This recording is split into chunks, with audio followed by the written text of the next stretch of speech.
Nice. So it's always funny to me when anyone says that. No. Oh, hello. Oh, wow. Hi. Okay. Hi. We're just gonna go like we do. Oh yeah, that's what we do. We're Unready. Yeah. As always. Welcome everyone to the Unready room. We're talking about Yay. Star Trek Prodigy.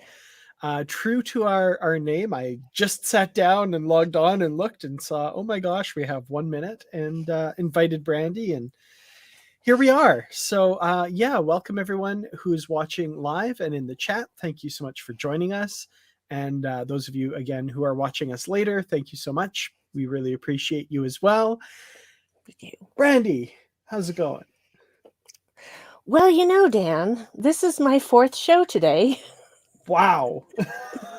And they've all been Star Trek, and this is my 2nd show I've been covering Prodigy. So, Fun. it's all pleasure. It's all pleasure because it's all Star Trek. So That's awesome. I did a show this morning, and then I had a 5-hour shift at work, which was done an hour ago, and now I'm doing this show. So it's I haven't had as much fun as you today, unfortunately, but well, there is a certain amount of work that does go into it because one of the podcasts I recorded, I then hurried and edited and got it published and out. And so it basically went get up at 5 in the morning, do a podcast with a guy in the UK, do another podcast, actually, no, have breakfast, then do another podcast, hurry and edit that podcast, publish that podcast, do another podcast, have sort of a late lunch, early dinner, and then an hour and a half of time just for me. oh, And it went so quickly, but that's okay. It's okay because all of tomorrow is time for me, the whole day. oh, nice. I work at 7:30 tomorrow, so I'm so sorry. it's okay. I have So, Monday and Tuesdays so off. So sorry. And yes, I am in need of a Roctagino. Thank you. Anyone who can send one my way, I would be most grateful. I would be so curious to try Klingon coffee, Right? Yeah. It's got to be like really. So for a human, I mean. Yeah. No, it's got to have some kick to it for sure, I would imagine. So Yes. yeah. We are talking about season 1, episode 4 of Star Trek Prodigy, and that episode is titled Dreamcatcher. First impressions, I guess, just launching right into the episode, starting with a captain's log, which just made me smile. I was like, "Oh, captain's log! I'm home. It's Star Trek! Yay!" Yes, that was adorable. He kind of got the hang of it more as he went along. At first, Mhm. it was just kind of awkward, and then it started to actually sound like a real log. Yeah. And so I suppose that will get better every time he does it because practice makes perfect, so they Yeah. say. Well, So hopefully, hologram Janeway will teach him the Stardate system and stuff too, because he's kind of lost on that a little bit. So that was yeah, fun. well, who isn't? Does anyone actually know outside of the writers how you configure the star date? You are putting a lot of credit to the writers, who they themselves have said, nah. Okay, fine. Yeah. Nobody knows. Nobody knows. Just take your best guess. Just throw any 5-digit number in there. It's fine. Basically, the TNG era had a little bit more structure than the TOS era. The TOS one was just like random numbers, it seemed anyway. In TNG, they went up by 1,000 every year, or every season, every television season, basically. So, yeah, season 1 started 4-1, season 2 started 4-2, and then it just kept going like that all the way through DS9 and Voyager. So, but other than that, no rhyme or reason. I mean, even in the Starfleet International Fan Club, on our ship, we have come down to a formula, but we do it like according to what the actual date is. So it's star date, the last 2 digits of the year, so 21, then the month, then the day, then point, and whatever the military time is at that time. Nice. So we've got it down to a science. I think I had like a journal when I was young that I kept, and I put star dates instead of like calendar dates. And I think it was some system, something like that. Like it made sense to me. Like I could Mm-hmm. parse it out into a real date. So it's probably Yes. something like that. Yeah. Yes. Awesome. So, yeah, we're going to explore a planet apparently in the Herogen system, which was an interesting call out here. Choice. Or an interesting Yeah, choice for Janeway to think it would be safe for cadets to go down to. yeah. Now, if you go back to now, so first of all, I do have to say it bumped me a little bit and kind of pulled me out of the episode because I'm like, Herogen, are we going to see the Herogen? What's going on here? What's Now, if you follow what we learn about the Herogen in the episodes Hunter and Prey, Mm. um, they have been nomadic for over 1,000 years, and no one knows where the Herogen homeworld originally is. So presumably they all left there. But in the meantime, I guess either it's been charted and they figured out where it is, or they just found it in this episode and somehow knew it was the Herogen system. But regardless, it seems anyway, the Herogen are no longer there. So, uh, I kind of kept waiting for them to show up. Like, is there a reason they picked that? Uh, because of the nature of this episode, we may find out there was a reason they picked it in the next episode, but it so far seems like it was a random name drop, in which case I question that choice. I might Yes. get proven wrong. Maybe there's a great reason for it. I don't know. Well, to be fair, we do not know what's been happening in the Herogen system since Voyager got back to the Alpha Quadrant. Mhm. So I don't know. I'm gonna go with probably a reason why, but probably not the reason we think as far as Mhm. why they called out the Herogen Yeah. system. So But yeah, like as I said, and as TJ said, the Herogen abandoned their homeworld like apparently on the order of 1,000 or thousands of years ago. So yeah. yeah, I don't know. I don't know. It's an interesting Mm, thought though. It's interesting they went with Herogen, given that, they're one of the big baddies of Voyager, right? So yeah. Mm, mm, hmm. interesting. Or maybe they're just making a Voyager reference. That could be. It could We be. don't know. Yeah. We don't know at this point. So we'll find out. New tricorders and phasers. We get that in this episode. Yeah. Are you not Yeah. excited for the toys that are I inevitably want going them to now. come? Yep, want them now. Give them. Give me. Give me. Mm-hmm. Mm-hmm. They're going to be expensive. You know they are. Oh yeah, of course. Absolutely. Um, yeah. I wonder now that Playmates has the license again, will they be the kind of, I mean, they'll still be expensive, of course, because Ridiculously so. yeah, but I wonder if they'll be like the less screen accurate, more play type stuff that we got from Playmates back in the day. Um, Not because from of what I've the seen recently. Oh, has there been any kind of news on Prodigy? No, no, Like no, not this? Prodigy specifically, Oh, but just the things that they've been putting out as far as tricorders and phasers and whatnot are extremely detailed and definitely not toys. oh, I haven't even. I just heard they picked up the license for next year. I haven't even seen that they've had any kind of prototypes or anything. Maybe because I ordered something once and now I'm getting emails about pre-ordering this stuff, and I'm like, I am not paying $300 for a tricorder, okay? I'm sorry. I Is that can't do that. and that's for sure Playmates like that? I'm pretty sure. I correct me if I'm wrong. I will Oh my happily admit goodness. if I'm wrong, but that I've been getting those emails saying, "Oh, these new things are coming out, and here's Uh, your chance to pre-order." I'm like, no, I know I'm not a millionaire. I can't afford these toys that are oh not man. toys.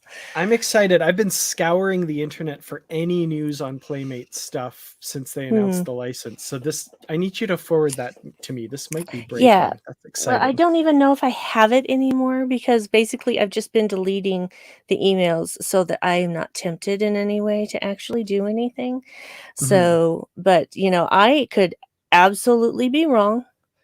So I will do some research and I will get back to you on that to find out whether I am being accurate in any way, because Well, there's no guarantee I of anything. definitely want to see the Playmates action figures at some point. I'm so looking forward to those.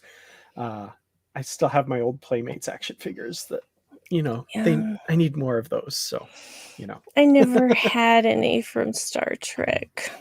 Oh, the heyday of like every little minor character getting put out in an action figure. Like Mhm. the idea of going to a local store and buying a Nausicaan action figure was Yeah, so here's a pair awesome. of Bynars. There you go. Oh, they never did that. I wish they did. They didn't? They No, I've did a never. Nausicaan, but not Bynars. They did a Nausicaan. They had the Chalnoth. They had like Worf in 10 different outfits. Anyway. Wow. Interesting. Yeah, absolutely. Interesting. Well, let's talk a little bit about this exploration mission because they get to the planet, they land the ship, which was interesting, and I had a thought while I was talking to Bruce. And do these kids know about transporter technology at all yet? Like we haven't seen an example of transporter technology in Prodigy yet, have we?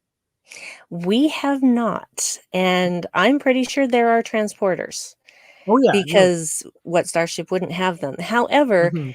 Janeway, it seems, cannot do things for the cadets. Mhm. And so if they don't necessarily ask about it, she's not necessarily going to tell them. Yeah. So, yeah, so I'm sure that, if it were the real Janeway, she would absolutely be telling them everything about the ship until their eyes glazed over. But hologram Janeway is like, well, they haven't asked about the transporters, so I'm not telling them about the transporters. I actually wonder if there's even a little bit more to it than that, because Mm. I do know that like I'm 96% sure that Janeway knows they're not cadets, right? Like Oh, absolutely. we see those knowing looks from her and stuff. So I'm wondering if she's keeping some things in her back pocket while she kind of learns more about these kids and like Mhm. exactly who they are and why they're on the ship and stuff and that sort of thing. I wonder if Yeah, she doesn't want to give them too much power yet. this is true. And I feel the same way. I absolutely believe that she knows that they are not cadets because Mhm. all but one of them are not alpha quadrant or beta quadrant species. Yeah. So that's a red flag right there. Mhm. So, and yeah, I'm sure that the program knows, yeah, you're not actually cadets, but you're willing to learn and run this ship. So let's go for it. Mhm. Yeah, exactly. I'm excited for them to learn about the transporters. I'm assuming they will at some point. So, And the trans warp drive, that's going to be a fun episode. mhm. Mhm. And we Can't get wait. more hints about that in this one, but still no movement on that. But yeah, Hmm. they land the ship with an interesting landing design with the kind of single landing pad in the middle of the ship. Zero with their typical finesse lands the ship on the planet. That was a fun sequence, I think. It was. It was. I. It made me hurt a little bit and wince when they hit the ground. Mhm. And it reminded me of a plane landing when I was going into San Diego, because in San Diego, there's a lot of tall buildings around the airport. And so you have to maintain a certain height and then drop really fast. And it was also windy and rainy. And I swear we hit the ground like the protostar hit the ground in this episode.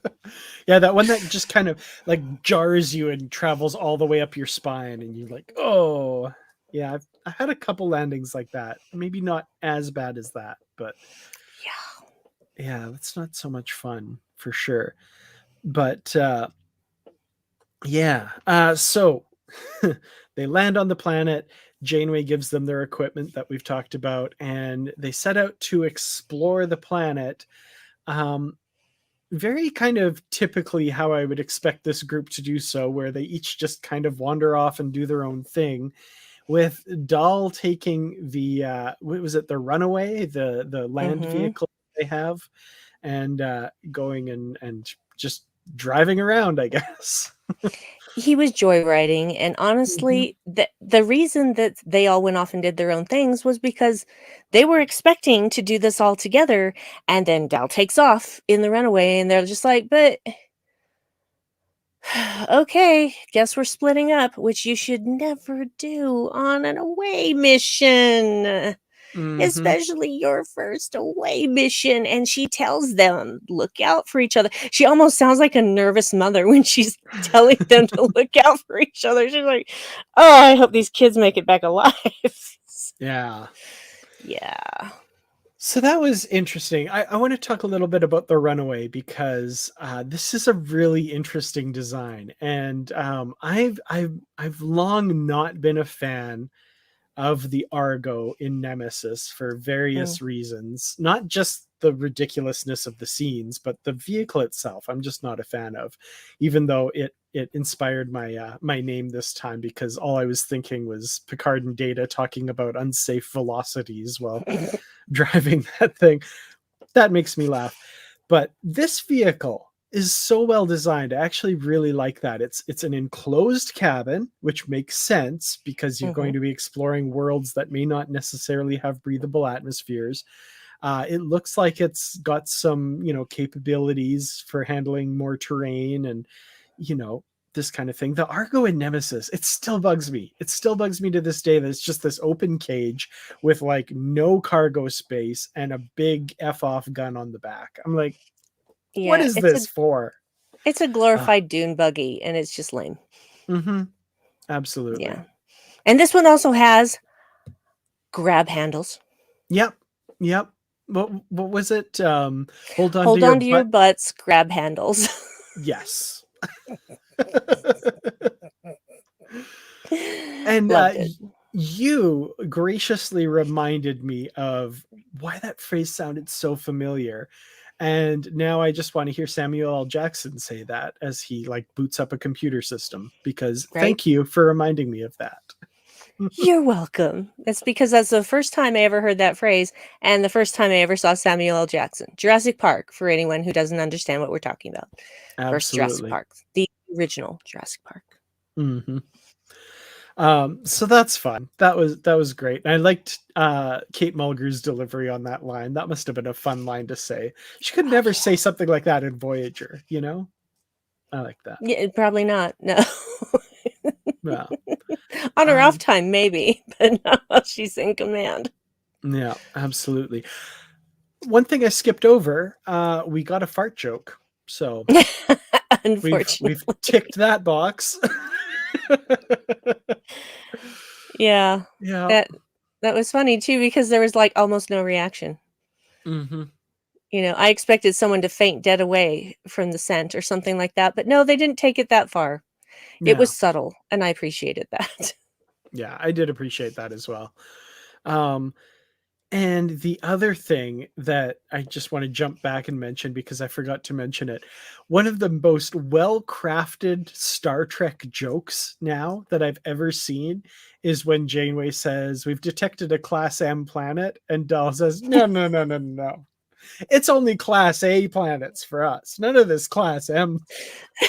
That was brilliant. That was beautiful. I genuinely laughed at that one. That was really good. Yeah, yeah, and she just patiently, with a little bit of smarm, explains that an M-class planet is capable of supporting life, and, yeah, that is interesting. She's talking about all the vegetation and whatnot, and I thought, well, this episode is called Dreamcatcher. I'll bet Dreamcatcher is not gonna be a good thing.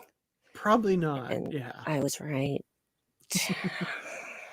Absolutely right. So yeah, we find out this planet is invading their minds and creating false senses for them that they're picking up and all this kind of stuff, which is interesting because uh, I had the thought, and Jacob Pog, he's wearing an environmental suit because he's nervous about the plan. He's like, I don't trust it. I'm not going anywhere without this environmental suit.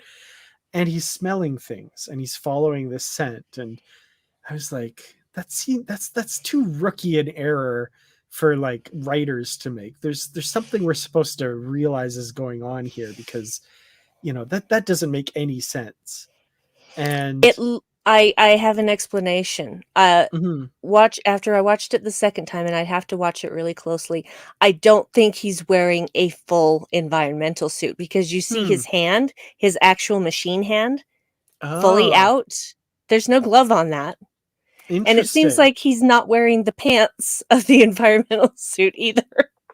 It's Okay, like well, he's wearing an environmental dress. okay, that's funny. If I hadn't noticed that, that's funny. That's what I got from it. I could Hmm. be wrong, but just the fact that his machine hand is just out there. There's no glove on it or anything like that. I'm like, that's not even a full environmental suit. That's What is he hilarious. doing? Because of I love course he wouldn't know how to put on an environmental suit. Why would he know that? that. Makes sense. Yeah. Huh. I never noticed that. That's funny. But yeah, we do learn, of course, that the smell is entirely in his head, that we find out later.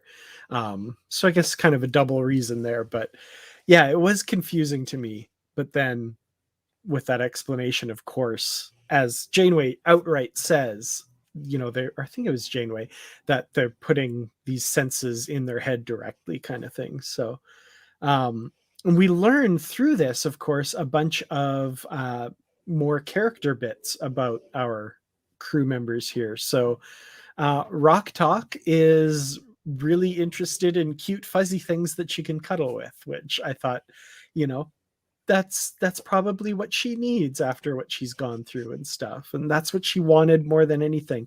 I thought that was actually really sweet. I like that. It was sweet. We have to remember that Rock Talk is an 8-year-old child, and I think sometimes we forget that she's really that young, and she's Hmm. been through a lot of horrible things, and the fact that she can still remain as optimistic and caring as she is a testament to her character. And what she craves most of all is just companionship. Now that she Hmm. has people she can talk to, she wants someone to just hug her sometimes. She wants someone to be affectionate. She wants someone to play with. And so that's what the planet gives her, is Hmm. a bunch of things, a bunch of Pokemon to play with, basically. And she didn't even have to use an app to find them. In fact, the tricorder couldn't find them. She I know, didn't right? register at all. Yeah. Stupid tricorder. Gosh. There's a Pokemon right there. How can you not Oh, see this? yeah. I wonder if you could load Pokemon Go on a tricorder. Anyway. I'm Um, sure you could. um, so the next person, of course, Jenkum Pog, his greatest desire is food from home. He finds this food, this home with this cooking food, and he helps himself. He uses his helmet as a bowl. I thought that was hilarious. Mhm. And he says something interesting, and I see people have been talking about it in the chat as well, that he mentions the Tellarite sleeper ship. This is like food from the Tellar sleeper ship. And it's like, okay, so we're getting a bit of a hint as to how he ended up in the Delta Quadrant at some point anyway. So that's interesting. Mhm. Very interesting indeed. So definitely knows what being a Tellarite is, Hmm. but how old he is, I have no clue, and how long he's been in the Delta Quadrant, also have no clue. So those are still mysteries that I'm sure will eventually get partially solved, maybe. Hmm. And add to that, in a sleeper ship on a long journey, like he could have been on that ship for hundreds of years or something too. Like he could be Yeah, from before the Federation, you know, even existed, or his parents set out before the Federation existed or something. You never know, right? Because I don't know true. how many sleeper ships were probably being launched when the Federation was around. I can't imagine that was something that was done too often. I guess the Yeah. Klingons did it in the 23rd century, according to that one Mm, TNG episode. there you So go. you never It's know. possible. Yeah, Yeah. it's possible. And Hmm. Patrick, good luck. Hope you find some good Pokemon.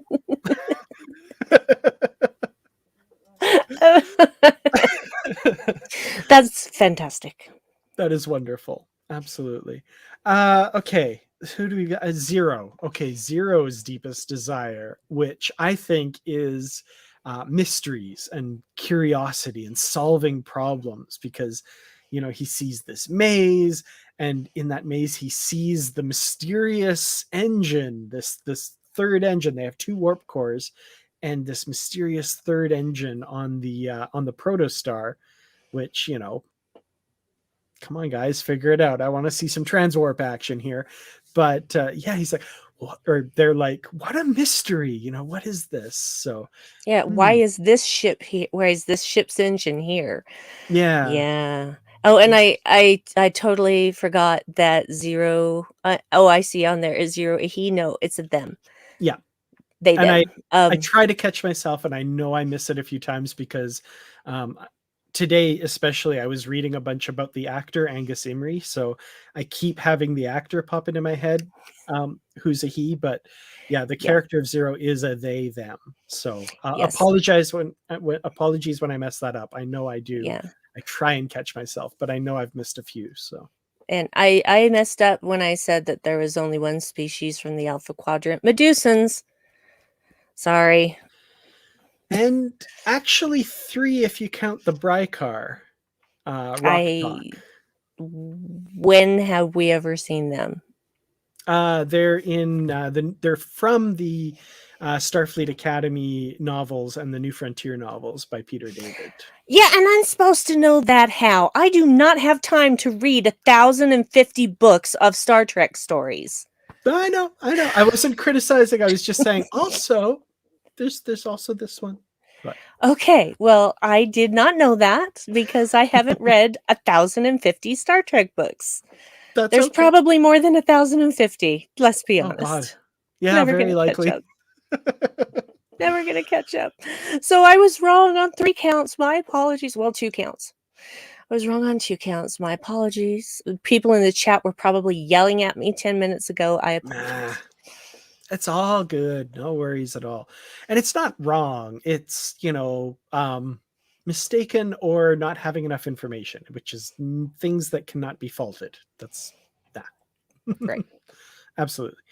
Let's see. Who else have we got? Let's go with Dahl, I guess. And as annoying as he is, I know he's on an arc, and I know like the actor has said like he has a lot of growing to do, and he will do a lot of growing, and I'm here for that. I'm excited for it. This episode, I did definitely feel for him because we find out his deepest desire is to know his parents and know where he's from, even though he's never seen his parents' faces and doesn't know what they look like or anything like that. So that was sweet. That was and a little bit heartbreaking for sure. I definitely felt something for Dahl in this one. I did too. And also the fact that he was immediately onto the planet because they made the stupid mistake of appearing as Janeway. But even after that, when they're saying all these things to him, he's just like, just starting to back away, just like, nope, this is bad. I do not like this.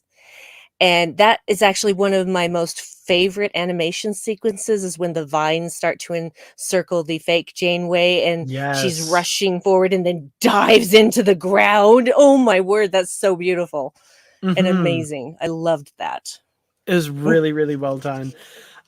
There's a couple things here, which, first of all, the animation of Janeway, and when the turn happens and you see her face and that's kind of terrifying.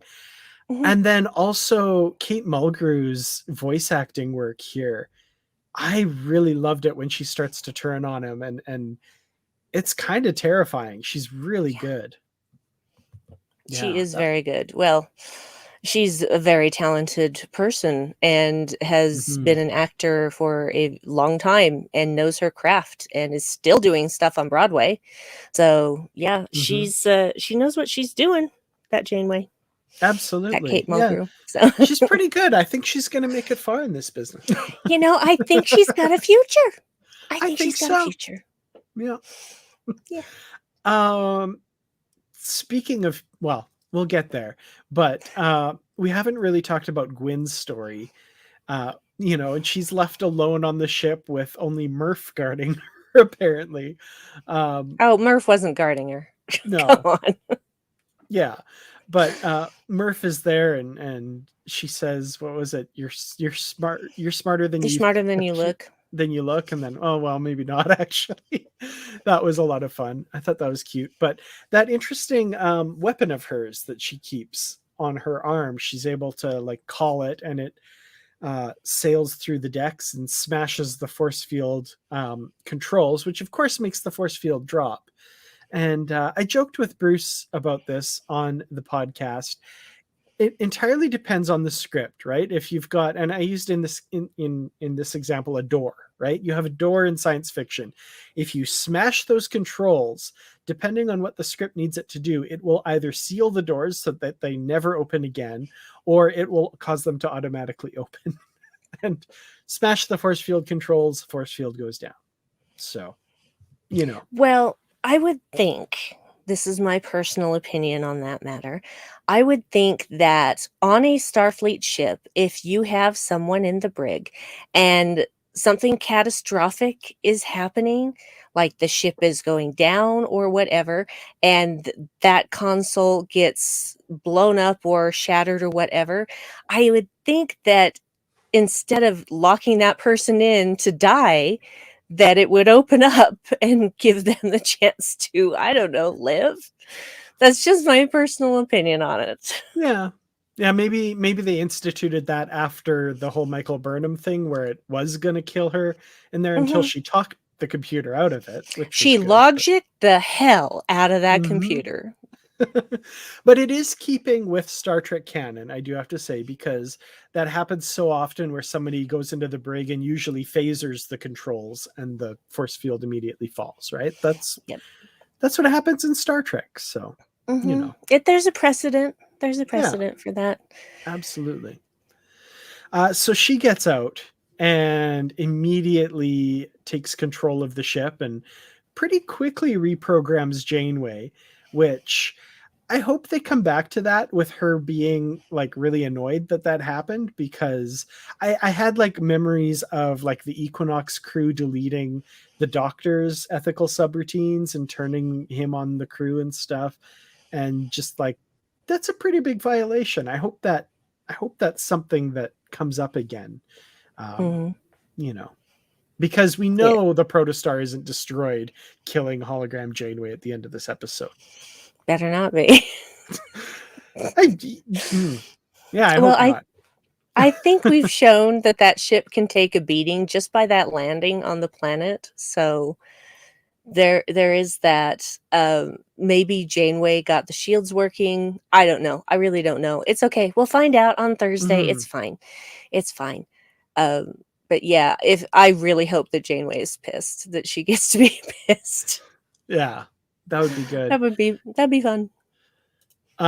Yeah, Starfleet Tech being so user friendly. Yeah, I the Nitpickers Guides by Phil Farrand, if anybody's read them, he called that the IFOS, that every Starfleet ship uses the IFOS, which is the invader friendly operating system. It just makes it easy for, passing Ferengi or whoever to just take control of a starship really easily. So Yeah, but that's the thing. Gwen actually says that her father has been teaching her all of these things so that she would know how to run this starship. Yeah, and So, she's very good with languages too, so that's got to yeah. figure into it as well. Once you're able to read the things, operating a starship, it's pretty much the same as any other starship, you would think. So Yeah, yeah, so she could basically run any starship she comes across, no matter what race it is from. as long as she's learned the language, I guess. Although Starfleet people seem to always really be able to take over other people's ships as well really easily. So Unless it's a Klingon ship and you can't read Klingon. yeah, I guess in That hap- Enterprise they did that a I was bit. just gonna say that. No. Poor Hoshi trying to piece together that language just from symbols and stuff. And just, I don't know. This is my best guess. Well, so yeah, she's taking over the ship and stuff, but she encounters the diviner, her father. Except, of course, it's this planet, it's this superorganism or whatever they call it. That said, even though it's not really the diviner, just having John Noble in this, and this is going to be something I say every week whenever we have him show up in an episode, he's so good. Oh, his voice is so amazing. He's so Mhm. terrific. But again, in another scene that has me feeling a huge amount of sympathy for a character, the fact that her deepest desire is to get the approval, basically, of her father, and the fact that he gives it to her is what twigs her off to, like, oh yeah, no, you're not my father. This is all BS. That's so Yeah. sad. That was I brutal. think I think though she also sees vines on the Uh-oh. Um, may have lost Brandi for a moment, but yeah. Um, she may have seen vines apparently on him. I didn't notice that, but that's entirely possible. Hopefully Brandi comes back shortly, but yeah, basically what I was saying, yeah, it sucks for Gwen that she knows the illusion is not her father because he is proud of her. Yeah, that Mhm. that killed me for sure. And Brandi, sorry, you were saying she might have noticed vines on him She as well. vines on the undersides of his arms. So Hmm. I think that she noticed that as well. So it was the combination of the two things because Right. she's looking down at his arms and his torso, and then she looks back up and says, "You're not my father." So yeah, Hmm. like no kidding, honey. You've made a Yeah. rash of bad decisions in this episode, and Yeah. Oh. Oh dear. Okay. Well, speaking of bad decisions that Gwen has made, although in this case it's actually a good decision, she actually goes back and saves Murph, which that was a nice little moment there where she grabs Murph, stuffs him into the shuttlecraft with her as they get off the protostar, as it's basically flung over a mountain, is the best thing that I can kind of tell happened, because the vines do let go, but it kind of spins out of control and crashes out of sight of the kids that are now trapped on the planet. yeah. Here okay, so here's my thing with Gwen, all right? I I want to feel sympathy for her, but she's got more work to do because, I was afraid that after she escaped her cell that she was going to, do some harm to Murph, but she didn't. And see, we she already knows that her father has endorsed torture, that her father has enslaved innocent people, innocent children, Mm-hmm. and yet she is still trying to secure this ship for him? Are you kidding me? Wake up already. Mm-hmm. And I know part of that is probably some kind of indoctrination, but I'm getting really sick of this loyalty that is not deserved. It's just it's really, and when we see Murph trapped and struggling and the sounds that he's making is killing me inside, and I Mm. said some things at the TV screen that I cannot repeat on this show, but I will tell you after we're off air. So yeah. Yeah. Murph was He so scared. he Yeah. was so scared, he was breaking my heart. Oh, that It was was really really sad. messing me up. Nah. So yeah, they're all trapped together on the planet. The Yep. ship's crashed somewhere over there, probably destroyed. Not really. Actually, I think it went actually over a mountain and into a chasm. Like, Mm. it's not even on the same elevation as they are anymore. Wow, that ship loves being in chasms and caves, man. Doesn't it though? It's like it seeks them out. Interesting. But yeah, so we get this kind of what I felt was a bit of a weird cliffhanger, because to me, I was like, oh, the credits are rolling. The episode's over. Really? I was not expecting that at all. So um is kind of something I was telling Bruce when we were doing the podcast, which is there's a little bit of a different language to this show that I think we need to get a little bit used to if this kind of thing is happening more often in future episodes, where, like a to be continued or something would have kind of smoothed that transition, but maybe we just have to get used to how they're telling the story here and realize that, like, oh, the episode might just end really abruptly and then be continued in the next one. And hopefully that's not the case next week, because next week's episode is the last one for a few weeks. I really hope there's not a big cliffhanger like this at the end of that, because I don't think I can handle it. But anyway. I don't really consider it a cliffhanger because they're telling a continuous story, and Mm-hmm. we are used to things being like an hour or 30 minutes, and this is 22 minutes because there's got to be places for the commercials.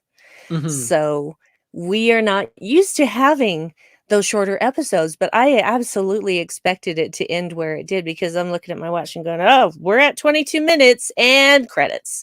So, See, I was getting but too much into the episode. Like I was not paying attention to the time at all. And I was like, but it's been 22 minutes already? Ah, crap.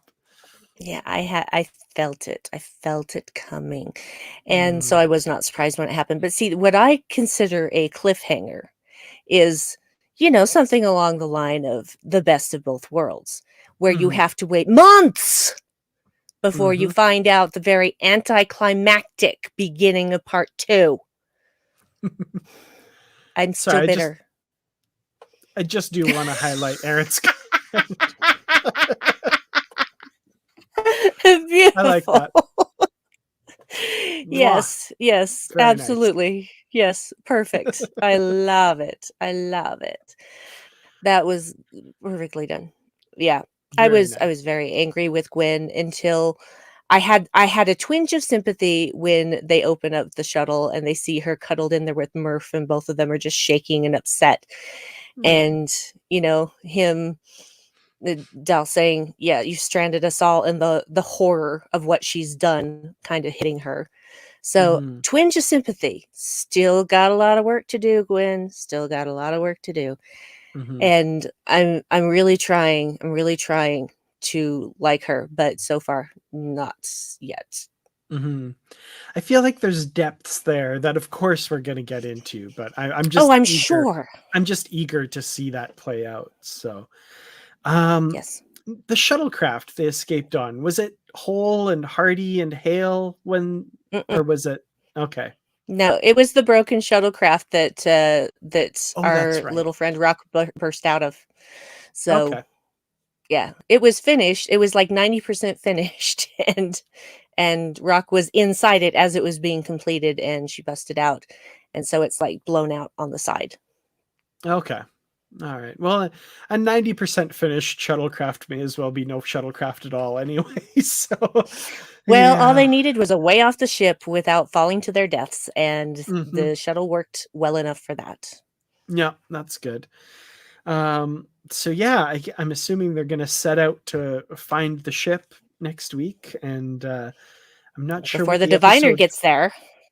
Yeah, I'm not sure what the episode is called. I don't think that's been released yet, but looking forward to seeing that. And then that's going to be our last bit of Star Trek Prodigy in 2021 before it comes back on January 6th after that. So got a little bit of a break, which is kind of nice. We get to absorb the first few episodes of season 4 of Discovery. That's going to be fun. But in the Yeah. meantime, I guess anything we haven't talked about in this episode, / final thoughts and ratings for Well, Dreamcatcher. this is not necessarily completely related, but my husband and I, because yesterday, um, Disney Plus put a crap load of things out, and Mm-hmm. one of them, of course, was Shang-Chi, which we did see in the theater. And Mm-hmm. we rewatched it because Dave and I do a movie night each week, and we alternate who picks the movies. And so we're watching Shang-Chi. I don't know if you've seen it, Dan. Yes, I saw it in the Okay. theater. Loved it. Yeah, yeah. Remember Morris? The Yes. weird little six-legged creature? Well, I'm sitting there watching it this time, and I'm going, Geez, that sounds an awful lot like Murph. Well, guess who it's voiced by? D. Bradley Oh, Baker. really? That's awesome. Really. So I have now headcanoned that Murph is a very far in the future descendant of whatever Morris is. I like it. I like it. So, yeah. Hmm. So I loved this episode, even as I was frustrated with it. I liked seeing some character development with Al, especially because, he starts off just out for himself. And the minute he understands what's going on the planet, he is immediately going after the rest of the crew. Mhm. And he's using the tricorder to track them down because thankfully the planet doesn't register as a life form, or it's too big of a life form to register on a tricorder. So, which Yeah. kind of reminds me of the planet Ego in Marvel, but that's a different story. So Hmm. also the planet was so beautiful. I mean, just when they're landing, when they're when they're in orbit, and they're starting to enter the atmosphere. And it reminded me of playing No Man's Sky. Anyone in the chat who's played No Man's Sky, you know what I'm talking about, because that is a game that auto populates just an infinite number of worlds, and all of them are just strange, and they're strange new worlds that you get to explore. And so that just made me feel a lot like that, like these kids were playing No Man's Sky, and hey, they're going down to a planet. So I would say, gosh, this one is my favorite so far. So I would say that this is a good solid 6 Morris legs out of 6 for me right now. Nice. Yeah, I enjoyed this episode. I feel like I liked the first 2/3 better. I don't know what it exactly was with this one, just something. I wasn't as enthralled with it, even though, like I said, I guess I was enthralled enough with it that I did not expect the ending to be that soon. So I guess I was into it. But and when I say I didn't enjoy it as much as those other episodes, like, don't get me wrong, I loved the episode. I thought it was terrific. It's right up there. It's just the other episodes seem to have something that this one just didn't quite have for me, and it's an Sure. ineffable quality that I just can't really figure out. But I still loved it. I'd have to give it, I think, 4 out of 5 really cool Type 1 phasers that I want a toy version of. So Oh my word, um, Jenkum stunning himself. I She's love. explaining the functions. Just Oh my god, I and love it that. just be sure to make sure it's pointing the right way. That killed me, and I love that, like, the next couple shots he's just not there. Like, Mhm. he's out cold on the deck. Yep. Which brings me to, like, a thought. Like, if you're a Starfleet officer and you've been issued a phaser and you have really bad insomnia, could you just, every once in a while set it to stun and just be like, "Psst, there we go, now I got a few hours." Or will you Hmm. wake up with a really bad headache? Is that maybe not a good idea? I don't know. I'm thinking that's probably not the most pleasant way. There are certain things that the medical facilities on your starship can give you to help you sleep. I don't think stunning yourself is the first choice. Probably not. Oh, yeah, it's probably not the best idea. But I did love that scene. That was fun. Mhm. Oh man. Um yeah, I can't think of anything else to bring up with the episode that we haven't talked about already, but uh you know, Lawrence Todd, you say Dr. Pulaski would say no, but I feel like that would be her solution if you kept complaining about not sleeping. I don't know. I feel like maybe more Dr. Ta'ana than Dr. Pulaski, actually, now that I think Mm. about that. But Mhm. yeah, probably not the best idea. um, yeah, I guess besides that, Brandi, where can people find you online and follow all the cool things that you do? Well, that's really super easy because I'm on Twitter, you guys. I don't know why I'm talking like this, but here we go. So, like, it's Oh, Brandy112, you used to do the and voices. I forgot. Sorry. No, I haven't done that in a long time. That like Brandi went 12, okay? And like 12 is the number, like the number 12, 12. And my name is an I, not a Y, so don't spell it wrong. Anyway, so like I do shows and stuff. Like besides this, I do like the Dark Corner podcast with my husband Dave, who's like the best ever. And we talk about stuff and things from like a darker perspective, and it's so cool. You don't even know if you haven't listened to it. Oh my.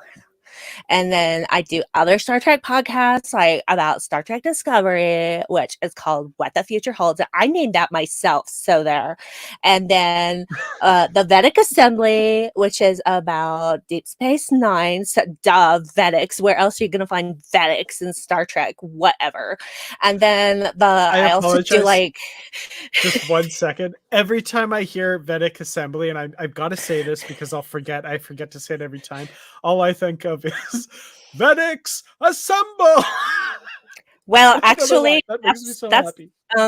I got news for you, buddy. That's how we open every episode of Vedic Assembly. So right. there. And then at the very end, we say Vedics disassemble, because that's what you do. You disassemble when you beam them after up, you have disassemble them. Yeah, exactly. So like, yeah. And thanks for the interruption. But then the last thing I do is, you're fine. I'll forgive you later, but not on camera. So like the last thing is Boldly Go, which is a Star Trek Strange New Worlds podcast, everybody. Okay. And like, it sounds like we're going to get that in May, which is my birthday. So they're giving me Strange New Worlds for my birthday this year. And I'm so happy about that. That's like the best present. So I do that with my friend Suzanne, but she has been through like moving house and it going wrong and taking so much longer than it was supposed to. And she had to close her stained glass shop for a while. And she just reopened it. Oh my God. Go look at Stained Sass, okay, on Etsy. Her stuff is amazing. Best. Very, very cool. It is the best. I have so much of her stuff, and she's now got a Spock. So there's going to be a Spock on that wall. Wait for it. It's, oops, all Spock's back there. And then, so like, yeah. And then someday, maybe, Aaron, maybe we'll do Infinite Trek again. I don't know. We'll see, which is on the Trek Geeks Network. But you know what Aaron is doing? He's doing Drawn to Trek, which is an animated series Star Trek podcast. So like, you should totally subscribe to that. And I'm going to stop talking now. Also, if you haven't already, and you want to check out the Center Seat documentary from the History Channel, the documentary series, episode 2 just came out. I haven't seen them yet. Looking forward to being able to see them. But in the US, episode 2 just came out, and Aaron Harvey himself features heavily in that episode, because the entire episode is about the animated series, the original animated series of the 70s. So that's really cool. That's very, very cool. You can find me on Twitter at Kertrats. That's KERTRATS. And of course, in the Positively Trek podcast that I do with Bruce Gibson every week, and every 2 weeks we do a book review episode as well. So check that out wherever you get podcasts, and at positivelytrek.com, and on Twitter at Positively Trek. Search Positively Trek, you'll find us. We're pretty positive about Star Trek. I don't know if you got that from that title, but yeah. Awesome. So thank you all so much for joining us. This has been fun as always. Next week, I guess we have a double header. We're going to talk about Prodigy and Discovery, because the Discovery season 4 premiere is just a few short days away. You guys are going to lose your freaking minds. I just squeed, but it was too high a frequency. All the dogs in the neighborhood are barking now. So, and some birds, but they're not barking. The birds aren't barking. No, the birds are just falling down dead. Oh no, it's awful. I'm so morbid. I'm sorry, you guys. The dogs are barking. The birds are dead. The cats are happy. It's just awful. I took the improv too far. I'm sorry. I love it. I had so much fun yes-anding that. So thank you. Yes, excellent. Thank you for yes ending. I really appreciate that. My pleasure. Thanks again, everyone, for joining us, and we'll see you next week. And TJ, yes, it is going to be epic, and I can't wait to see you all there. So, and David, birds aren't real. Yeah, dropping the truth bombs. Thanks for that. All right, good That's night, my man. everybody. That's my man. Mhm. Bye. Live long and